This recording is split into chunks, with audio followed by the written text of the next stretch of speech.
excited by all of the enthusiasm, and I'm also excited to be on the table with alumna from City Year. I feel like I should have worn red today because I feel really left out. But excited to know that we've got folks here who have been doing service here in Philly and can share that experience with you too.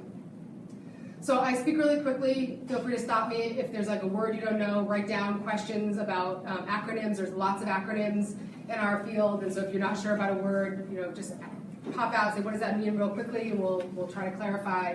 And then I'm happy to stay after and ask more questions, and then hopefully this will all make sense. So the question is, so you want to start a nonprofit, and my question to you is, are you nuts?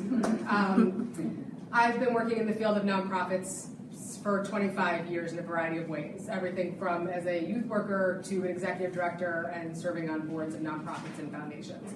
And I think they're very valuable, but there also can be a little bit of an insidious framework for the way we do our work. And part of what I want to challenge or ask us to think about is, as you're thinking about starting a nonprofit, try to critique that a little bit and also think about alternatives, because that's part of what I think is underlying the passion behind what you want to do, is that you have a passion for something, and right now it seems like starting a nonprofit is the right way to do that, but I'm going to suggest that that could be, and there might be other ways to think about it. So this is a both-and kind of presentation. So we've talked about this. So why on earth do you want to start your own nonprofit organization? True or false? There are over 15,000 nonprofit organizations in Philly. True or false? That is true. This was a piece of data from 2010. So there's probably even more nonprofits in Philadelphia than 15,000. True or false? You have to register your nonprofit organization as a legal entity if you want to enjoy the benefits and headaches of a nonprofit. So you can't just say, I want to start when there's a legal process. Okay, good, true. It usually takes 2 to 12 months to get your paperwork done, and it's usually not a one and done. You've got to go back and forth with the IRS and other government agencies in order to really get your paperwork approved. True or false? You have to renew your status every year. True, false, not sure. It is true. It is also very common that thousands of nonprofits lose their licenses every year for a variety of reasons, one of which is people forget to refile. It is an arduous process, and people simply forget to do it.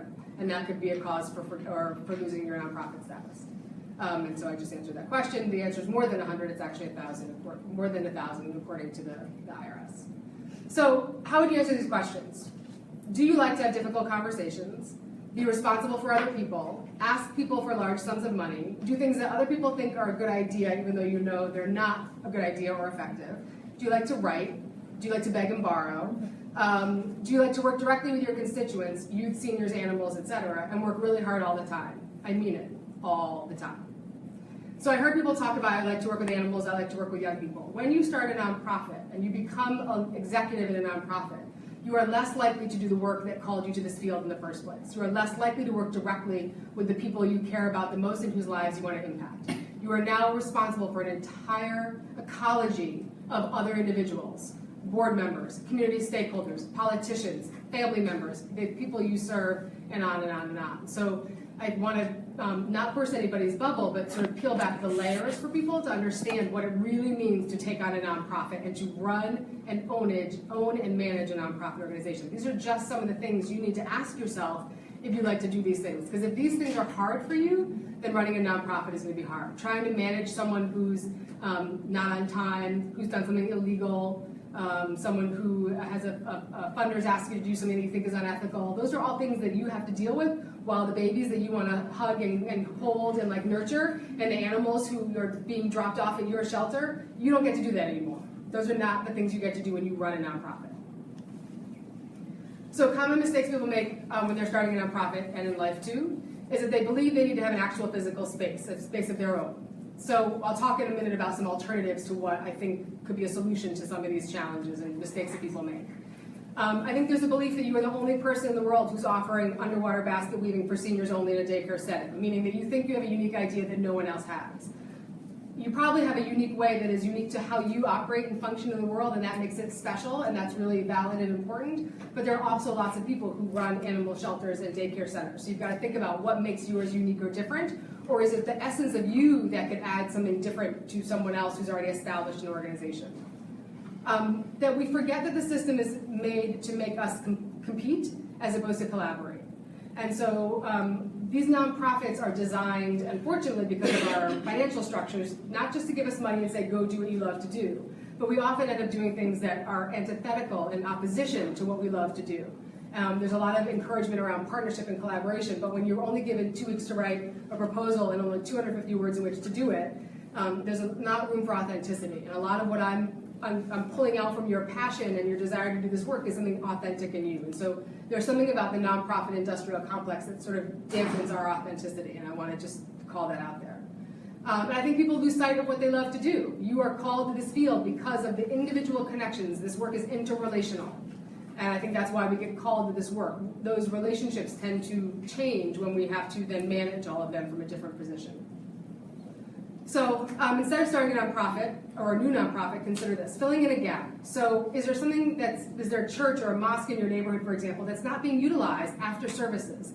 Can you utilize that space to make it a more rich, ongoing, deeper use of that space over a period of time?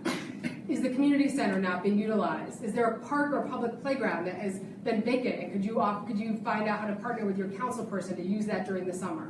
So you don't have to go get a physical building. They are expensive, they are a pain to deal with, and it is going to take more time than you realize in terms of having a physical space.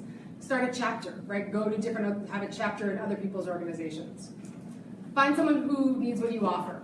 So if you offer STEM, and I've got a group of young girls who have expressed interest in science, but I don't have anyone on my staff who can teach STEM, I want to hire you. So be a traveling service. Go to where people are and learn how to identify where the gaps are and show up to fill the gap.